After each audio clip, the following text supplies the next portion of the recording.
mas madali-dali na makapunta kayo dito sa Canada. That's the reality.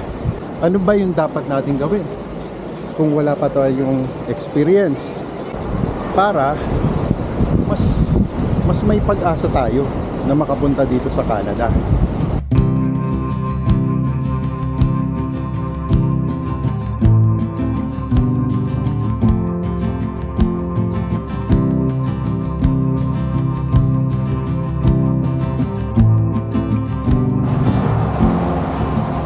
Ganda ng view dito kaya nag-stop over muna kami. Mas maganda yata doon, no? Kasi may mga umaakyat doon sa lugar na yon.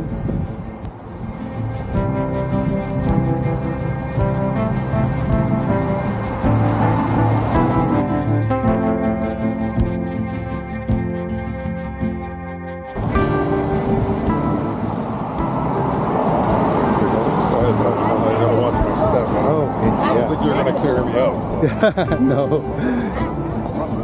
So, pababa na kami dito. Doon sa pinakita ko sa inyo kanina na heart shape na beach. So, this is the blowhole. Tinatawag dito eh. Ang ganda nga naman dito sa lugar na to. It looks like really paradise. Hindi pala naman siya ganun kataas. Parang siya talaga mataas pag nandun ka sa taas. Kasi nasa taas kayo. Hindi pa ito mismo yung blowhole. Then, what do you call this? Tanong natin kay Chris. Chris, so if this is not the blowhole, what do you call this? It's the heart shape. The heart shape beach or something. Yeah, heart shape beach. Blowhole's on the other side of The other side. like on the other side of this cliff. I thought it was this already. No. So, not yet. If you go on the other side of this cliff, it's Okay. but you have to like sit there and wait for like 10 minutes before it blows or does anything. 'Cause what happens is like when the waves come into the cave, the cave fills up with water and it has nowhere to go other than a hole. Oh, then a hole. Yeah. So you have to wait for a big wave to come and crash in and fill up the whole cave and then let the thing Alright. go out.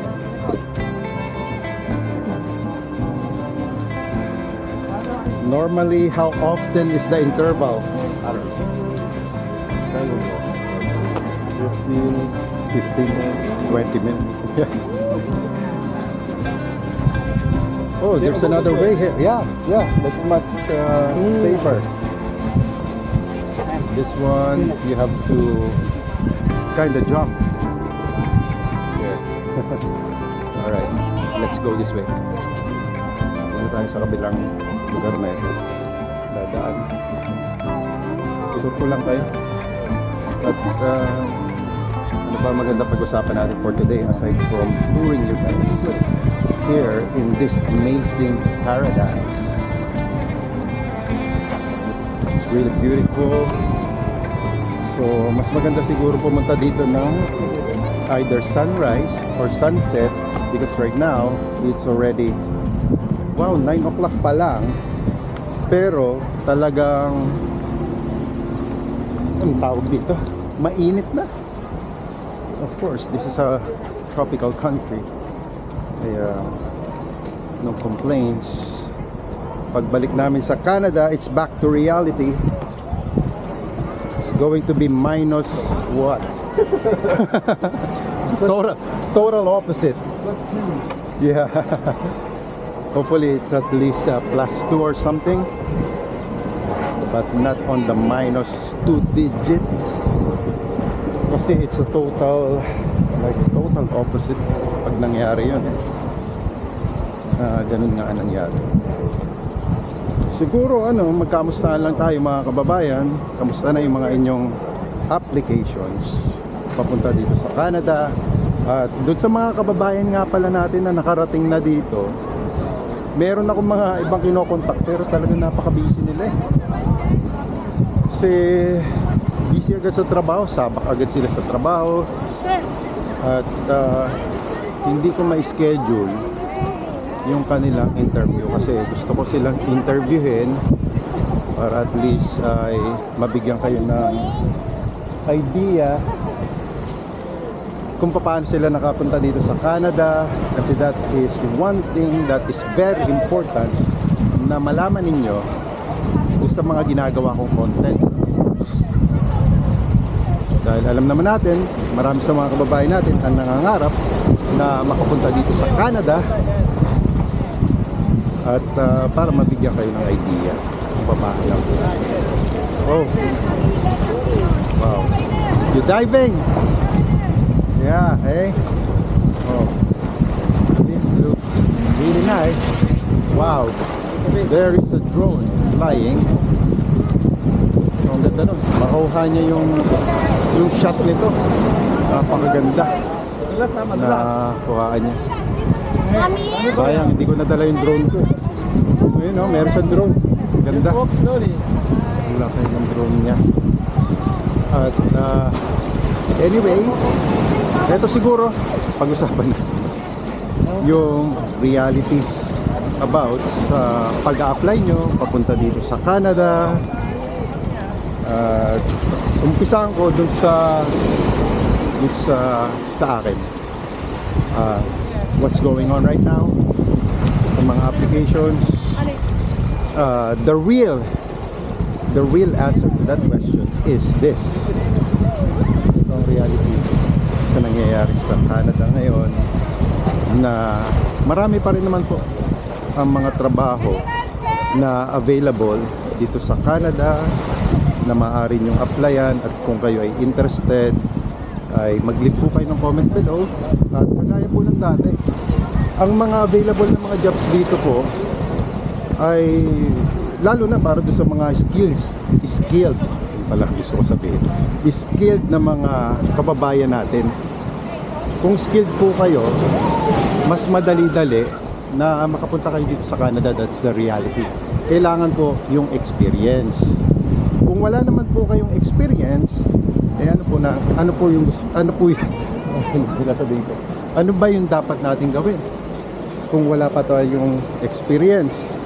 Kung bata pa naman po kayo, ay mas maganda mag-gain po muna kayo ng experience bago po kayo mag-apply papunta dito sa Canada. Huwag po tayong magmadali.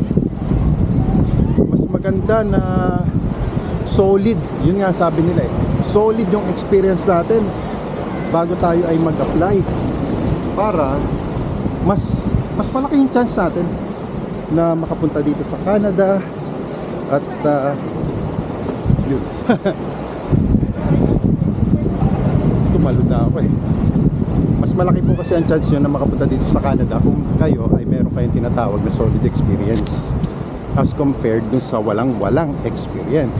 At kung wala naman po kayong experience, maganda na para at least hindi naman blankong-blanko yung ilalagay natin sa ating resume, I would suggest na mag-aral kayo. TESDA po alam ko TESDA naman is libre, di ba mga kababayan? So kung libre naman, i-take advantage na natin yung opportunity na yon, na mag-gain tayo ng knowledge, ma-enhance natin yung skills natin para mas may pag-asa tayo na makapunta dito sa Canada. Okay, that's one tip na gusto kong ibahagi sa inyo. Ito nga po talaga yung reality na nangyayari ngayon dito sa Canada. Kagaya nung nauna kong mga videos na sinasabi sa inyo na dumarami po yung ating competition, dumarami yung gusto magpunta dito sa Canada, kaya medyo nagiging stiff yung competition natin. Pero ang kailangan po natin doon ay unang-una po is yung tiyaga. Magtiyaga po tayo sa ating pag-apply, kasi alam nyo naman po mga kabayan, ang isang bagay na minadali mo, nagmadali ka sa pagkamit doon sa isang bagay na yon, maganda po ba ang naging resulta? Karamihan sa mga bagay na minadali ninyo ay hindi po nagiging maganda yung resulta. Teka, pakita ko lang sa inyo dito. May katang, oh. Ayun, oh. Oh. May katang, yun, oh. Ayun. Tingnan natin ito. Kasi nandito na ako, eh. Ayun, oh. Ito na yata yung pinakamataas dito na part. Ayan, oh. Medyo nakakatakot na dito, oh, sa lugar na to. Kasi parang taas na to, eh. Tapos ito medyo malalim na. Kaya hanggang dito na lang ako. Kasi baka mamaya ay mabuti na ako dito. Ang ganda ng view, mga kababayan. Sana maganda ang kuha dyan dito sa aking Insta360. Kaya binili ko tong Insta360, eh. Para sa inyo po. Para sa mga kababayan natin ay pag pinasyal mo kayo, eh, maganda, di ba, mga kababayan? Maganda tingnan sa camera. Gaganito. Okay, yan pa ako ng konti, ha? Ayan. Dito na tayo sa taas, oh. Mas mataas pa pala to. Pero may mas mataas pa na doon sa tuktok. Ayan. So, kung may mga questions po kayo, kailangan nyo po ng konting tip, konting paalala, konting guidance doon sa mga nagdanais na makapunta dito sa... Actually, wala po ako sa Canada ngayon. Baka sabihin nyo, Canada ka ng Canada, wala ka naman sa Canada ngayon, eh. Nandito po ako sa United States of America and I am taking my holiday vacation dito. At pag nakarating po kayo dito, ito ang isa sa napakagandang opportunity na nais ko pong ibahagi sa inyo, mga kababayan. Itong opportunity na ito, kung saan ay magkakaroon ka ng ganitong klaseng opportunity na makapunta sa mga ganitong klaseng lugar na eto po, hindi ko po pinangarap na makakapunta ako dito sa lugar na ito, which is talagang para sa akin, this is paradise, mga kababayan. Siguro kung nagbibilang kayo, ano, mga ilang beses ko na sinabi na paradise. Ayan, itong opportunity ngayon kung saan involved ako, kung saan I made myself talaga na imisyon ito na nagawin ang business na ito. Kasi napakaganda po ng business na ito. Kasi unang-una na lang po, gusto ko po kasing may mga matulungan na mga families to be educated financially. Baka sabihin nyo po, bebentahan ka lang yan ni Sok Digital Media. Hindi po, number one po sa amin is education. I don't care, mga kababayan. Kung halimbawa, through our education ay pumunta kayo sa iba. Basta ang number one na priority ko po ay ma-educate kayo. Ma-educate kayo on what? On what? Para anong gawin? Ma-educate kayo na magkaroon kayo ng konting financial knowledge. Kasi napaka-important po niyan, eh. Yung knowledge nyo in managing your personal finances. Kasi po, pagka hindi nyo po na-manage na maayos yung personal finances dito sa Canada, ano po maaaring mangyari sa inyo? Ayoko naman po na pagpunta nyo dito ay malulubog lang po kayo sa utang. Di ba, mga kababayan? Dahan-dahan lang tayo. Kasi ang hirap po nun, eh. Ang hirap po. Kahit nasaan ka pang lugar, mga kababayan, medyo mahangin, ano? Tapos ay lubog ka sa utang. Hindi po maganda yun. Di ba? Kasi po ay sa mga susunod na lang po na pagkakataon, pag-usapan po natin yan. Marami po akong gustong ibahagi sa inyo about financial education. But for now, siguro doon sa mga kababayan natin na ang concentrate pa lang nila is kung paano makakapunta dito sa Canada, mabibigyan ko po kayo ng konting tip at konting nalalaman ko, kasi kahit papaano naman po medyo matagal-tagal na tayo dito. Kaya wag lang po kayong mag-hesitate na mag-ask ng questions. Pero ngayong week na ito lang ay ngayong week na to, pasensya, hindi ko po kayo nababalikan agad sa inyong mga katanungan. Kasi nga po, I'm on a holiday. Diba mga kababayan? Nasa holiday po tayo eh. Kaya po, ay hindi ko pa nasasagot yung inyong mga katanungan. So, ano pa ba? Ang nais ko ibahagi sa inyo. Ano ba yung ating life update? Life update, I am working on towards my financial independency. From being financially insecure to financially being secured to becoming financially independent. So yun po talaga dapat ang maging goal natin mga kababayan to become financially independent. Pagka nakarating po kayo dito sa Canada at awa tulong ng Diyos, tayo naman po parati ay nasa mabuting kalagayan, at yun din po ang dalangin ko sa inyo mga kababayan, na sana kayo ay parati nasa mabuting kalagayan, nasaan man kayong lugar naroroon, nasa ibang bansa kayo, mga OFW kayo na patuloy na nangangarap na makamtan kung ano man yung inyong goals in life, which is very important po. Mag-focus tayo sa ating mga goals in life. So, that's it for me today mga kababayan. I hope you do like this video. If you do, please give it a thumbs up. And as always, more tips, informations, mga travel, mag-travel din tayo paminsan-minsan. At magiging madalas yung mga pag-travel ko, kasi yun po yung kagandahan doon sa company namin na pag nag-travel ka kasama nila, kasi since it is a company outing or company travel, company event, meron pong tinatawag na tax write-off. So yung mga gastusin po namin dito, ipapile po namin yan pagdating ng taxes. So yan po.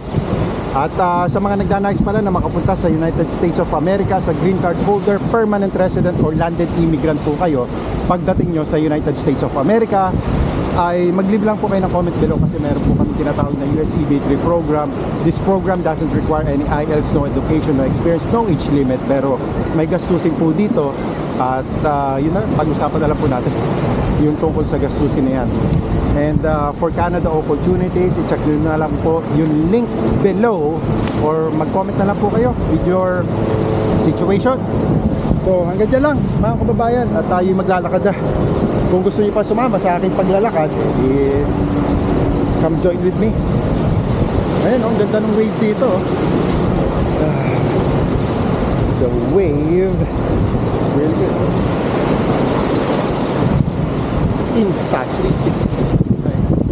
Ang ganda dito, Insta 360. Kasi makikita niyo yung kabuuan, yung full view of this awesome location.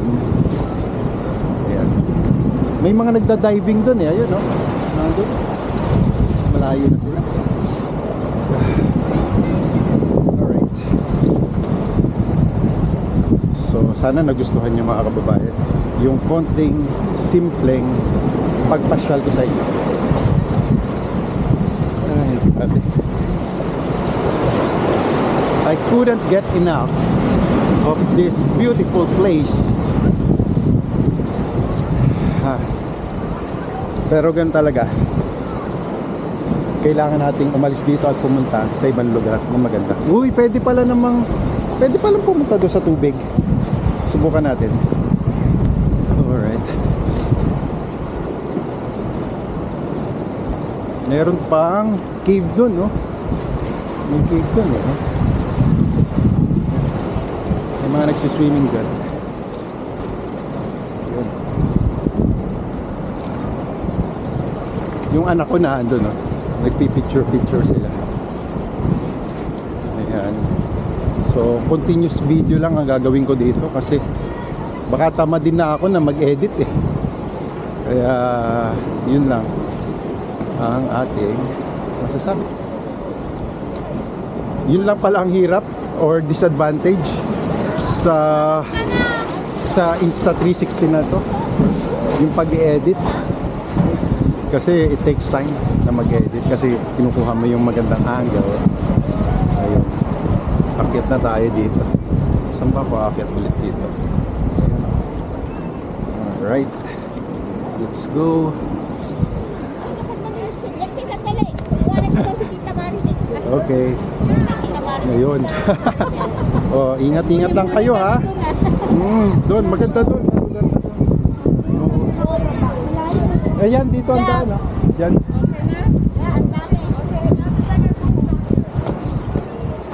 Alright. It's really good. Medyo sandy lang pagdating na dito sa lugar na to. Ayan. Ayun si Mark. Mga kasamahan ko yan. Karamihan sa mga nandito kasamahan natin. Kasamahan natin doon sa group namin.